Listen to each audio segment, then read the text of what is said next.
Hey there, everybody. Happy Sunday. Tim from Outfool Trading coming at you with this week's market overview and a few stocks. A few stocks to keep an eye on for next week. I've got a pretty healthy list for the pro members. But I got to tell you, the overall markets are impressive, right? If you're a bear looking for some kind of a pullback, you're pretty disappointed as we just continue to grinding higher 7 days in a row. So, uh, could we see some choppy action this week? Probably wouldn't be a total shocker if that were to happen, maybe even a slight pullback. That could happen, but after this pretty strong jobs number, or not disappointing jobs number, let's say, on Friday, and the positive rhetoric we're getting about, a potential China trade deal, who knows? Maybe we continue to grind higher. I think there are a lot of people that are under invested in this market right now, and that could create a a chase situation, right? If we start to break out to new all-time highs in the S&P and the SMH and QQQs, maybe that creates some buying panic, fear of missing out. We'll see how it plays out. But let's real quick take a look at. So there is one sector that I got to tell you. I was going through my scans. There is one sector that has just really, really, really got my attention. We'll get to it in a minute. I put IWM up there on the blog, but come on, I'm not going to make it that simple. IWM though is interesting. It's in an interesting spot. It did reclaim the 200-day moving average. We kind of broke over this trend line right here. And actually, in this sector that I'm looking at, there are a lot of kind of small cap names in that space as well. So the two could coincide. I mean, I am definitely watching small caps as well. Let's take a look at the performance of the stocks for the pro members from last week. Some pretty nice movers here last week on this list. And there's a couple of names actually that I think will carry over into this week. They still have great technical looking setups, and maybe we get the actual breakout this week. But pretty impressive moves in some of the stocks there. Economic calendar. So don't have as much as we had last week. But what do we have? We have the Fed. That's right. We've got the FOMC minutes that come out, and then the federal budget. I do not think that there is any kind of news conference though. It's just the minutes. So we got jobless claims, import price index, consumer sentiment. We got a couple of things. Core CPI could be interesting, and NFIB small business index, but not a whole lot going on in terms of economic data. And then earnings, right? Nothing. We got nothing. There's nothing on this list really that is anything that I really plan on paying a whole lot of attention to, except for the banks on Friday. You got J.P. Morgan, Wells Fargo reporting. That could be interesting for the financial space, but other than that, not a whole lot in terms of earnings. But earnings season kicking off with those financials, so we'll be in the thick of it again real soon here. So all right, so let's take a look at the T2107, T2108. I've been bringing this up the last few weeks, and this is the indicator that when we get 70 or above, maybe things are a bit overdone. Take some off the table. For those that are aggressive, go short, blah blah blah. All right, so we're kind of cruising our way back up towards 70 now. Just because we get up over 70 doesn't mean you automatically dump everything, and go short. I mean, that's just, we can stay up there for a while. So we could get back up into this 90 area and and stay up there for a little bit. So it's just an indicator that gives us an idea of how hot things are right now. It appears as though we're warming up, right? Things could get hotter here pretty soon. So keep an eye on that. Let's take a look real quick at the individual sectors. IBB, has been kind of consolidating. A little bit of a pop last week, broke above this little short-term trend line, could be heading up into this longer-term trend line, the underside of it where we could find some resistance there. IWM, same circumstance, right? We've broken above this trend line. We closed above the 200-day. Where do we find potential resistance? Maybe at this trend line here on the underside.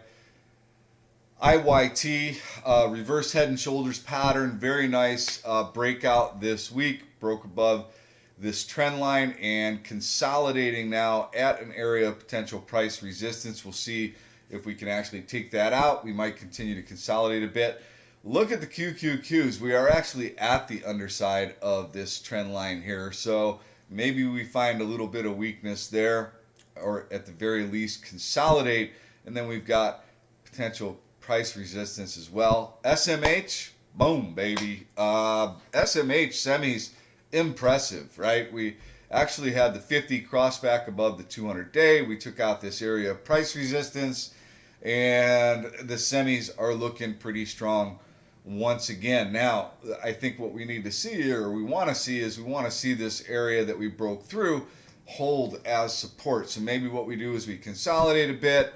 Maybe we pull back, we retest that area, but let's see it hold as support. S&P 500, right? We've got the golden cross happening there with the S&P 500 coming up to near all-time highs.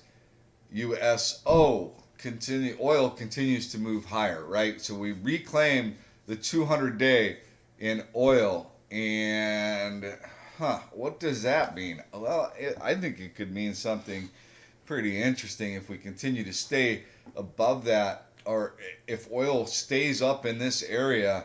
I think the sector to really keep an eye on, drum roll please, is the energy space. I think it's underinvested, underowned, and there are so many good looking charts in there. Now, I have one on the list for you guys, but I have a boatload of charts that look fantastic for the pro members, and we're going to go through that in a little bit. All right, aerospace and defense, held on to the 200-day moving average. The sector has kind of been taking a breather, but I think there are some names within that space that are worth keeping an eye on, more long-term hold type plays. XHB home builders, coming up to the underside of this trend line here, but a pretty impressive breakout there in the home builders. Building materials took out this area of price resistance. Overall, there's just a lot of sectors that look pretty impressive. Now, XLE, right? So we are coming to the underside of this little trend line right here. We're coming up into the 200-day moving average. If we can take those out with some authority, I think you're going to see some energy names break out. XLF coming up into an area of price resistance, heading into those big earnings on Friday. Industrials coming up into the underside of this trend line here. All right, above the 200-day, but industrials look somewhat interesting. Consumer discretionary, very impressive move this week, coming up into an area of potential price resistance. And then XOP, I'm going to end it with XOP.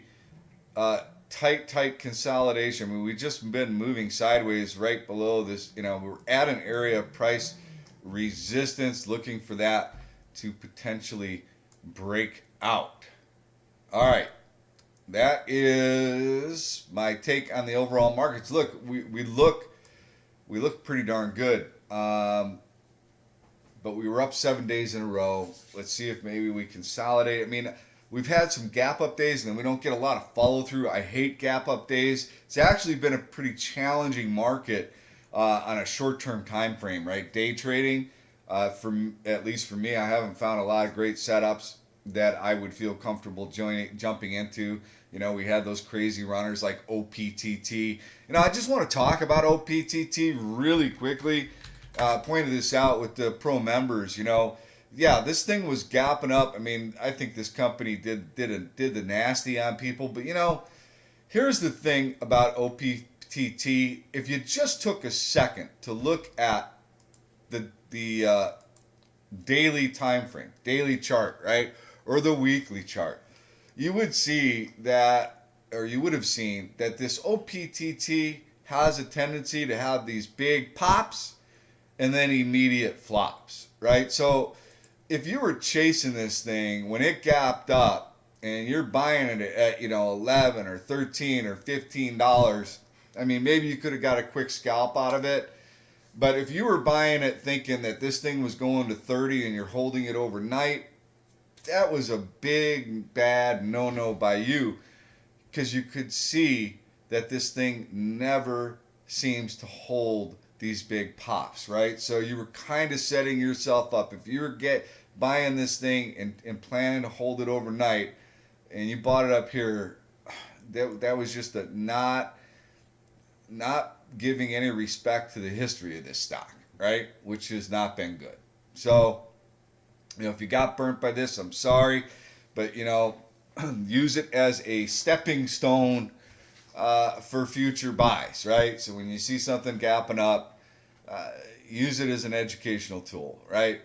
Go look and see if these guys have any money. I mean, they just did a reverse split, right? They just did the reverse split. They have no money. The news that it was gapping off was kind of weak. It had one little contract.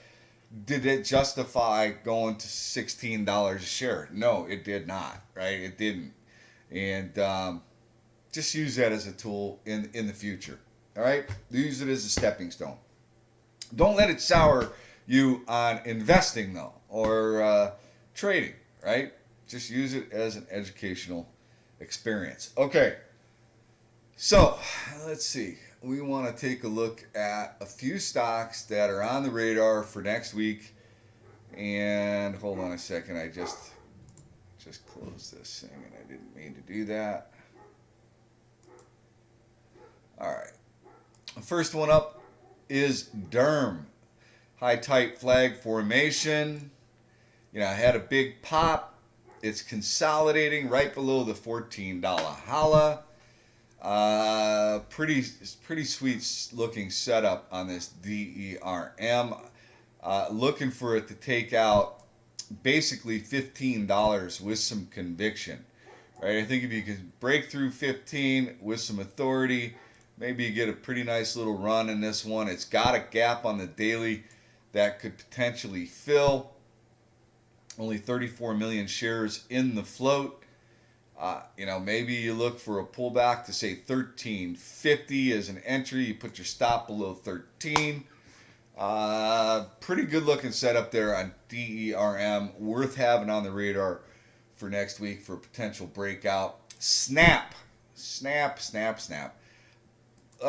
had an event last week introducing new rollout of, new product. It got a little positive press. And, this thing has been a hated stock. It's a thick stock. This is not a thin stock, but traded some pretty good volume Friday. I think there's a fairly big short interest in Snap. Could be a swing type play where maybe you put your, if you can get it, I would say close to $11, maybe even $10.50. You put your stop, I don't know, under 10, $9.50 or something like that. But looking for it to take out the $12 holla, maybe get a move up into about the 14 and change range. And looking for more of a swing on Snap. And maybe we, like I said, pull back close to $11, let $10.75, somewhere in that area. Could be an entry level. MRO. So here's the one oil and gas stock that I have for this week. I mean, look at how this thing has been consolidating right here at this area of potential resistance, 17.50, $18. Take that out with some conviction. I think it gets pretty interesting because you've built a pretty nice base here. This is more of a swing or long-term hold consideration because it's such a thick stock. But I got to tell you, I got a lot of these bad boys that could, smaller flows could make some real moves if this space starts to move. So MRO, I like it. It's more of a swing or long-term hold type play, but just because it's such a thick stock, but worth keeping an eye on that one. CATB. So look, this was on the pro member list last week. This thing is grinding higher. Stochastic starting to curl up. Smaller float. 38 million shares in the float. And if it can take out $8.70 with conviction, $9 with conviction, I think you get a pretty nice move.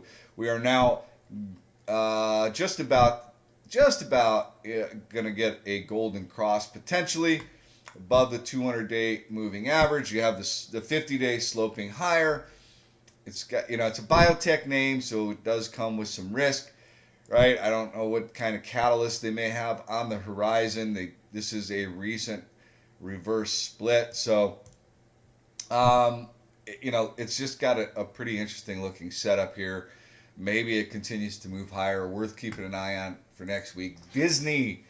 So Disney is going to have an event. It's a couple things going on with Disney next week. We've got, you're going to start seeing the new Star Wars trailer, right? That could give it some hype. They're going to have a special meeting, unveil of their, basically their Netflix competition streaming service. And you got Avengers, which is, coming up in the next couple of weeks, which is already, breaking websites with pre-opening ticket sales. So a lot going on with Disney, but it's had a pretty big move right into an area of price resistance. Now, what I'm hoping is that this week we get a sell the news event, right? They come out, they show the streaming service, blah, blah, blah. They announce the pricing for it, and maybe the stock pulls back, right? Because it's up so many days in a row. That would be my ideal situation. Pull back to about the $100 area, 102, 105. Would love that as an opportunity to jump in for a long-term hold, because I think ultimately they're going to be extremely successful with their streaming. Look, they may not be a Netflix killer, but I think they're going to do well, right? That's just my thought. And I think they're going to have a big blockbuster summer with their movies. So Disney, I think, worth keeping an eye on this week through the event. Hopefully it's a sell the news event. Maybe you pull back to 110, 108, somewhere in that area, you dip. And then if you get a pullback all the way to, 103 or 102 or 100, you look to add. And this is a long-term hold type play. Big, thick stock, but I love it. All right, LIQT. So this is kind of a special situation. I actually took this when it was consolidating up here $2. They announced they're going to be doing a reverse split. It didn't have many shares, just had a little starter. It had a trade plan for it, but then they announced this reverse split and a move from the Amex to NASDAQ.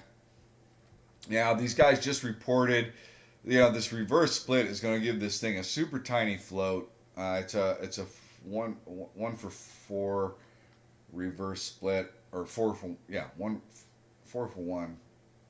four, whatever, reverse split. So it's going to reduce that. It's going to be super tiny, right? And they actually gave a guide for a good quarter revenue rise for the first quarter. So, maybe they do the reverse split. It pulls back, right? That's what I'd like to see. Pull back, find an area of potential price support, and then maybe get a nice little pop. So I think I'm probably going to take. It's a high risk play because of this tiny float. Um, but I'm thinking potentially taking a little swing in it after this reverse split. So worth keeping an eye. I think they do that on Tuesday. So it's in an uptrend, right? It's in an uptrend, and they don't have any debt. It's an interesting company. It's worth keeping an eye on. And then the last one here is AVID. And I got to tell you, this is a big miss by me. I've been watching this thing, watching it. New management team got involved. They bought some shares, and I was looking at it as a turnaround story, swing play, and it would have been a huge hit, right?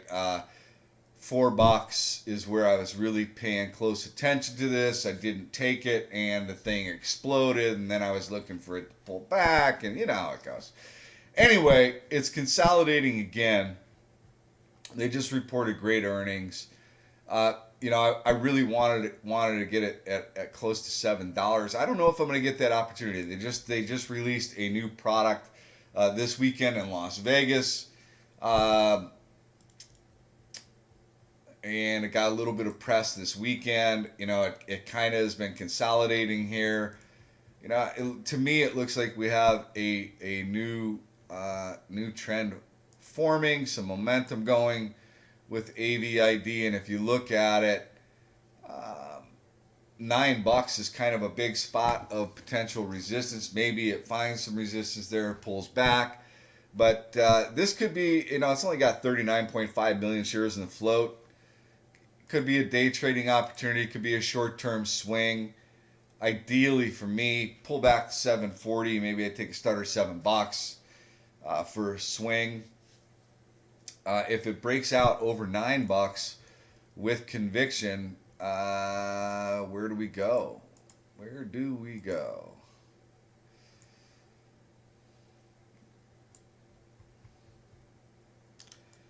Break out over 9 with conviction. I think maybe you get up into the 1150, 1160 area, $11, somewhere in that area.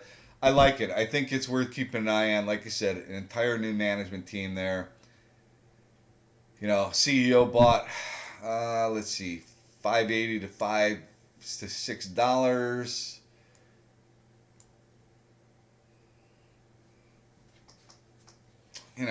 I think they're looking for more than just a couple of bucks, but you never know.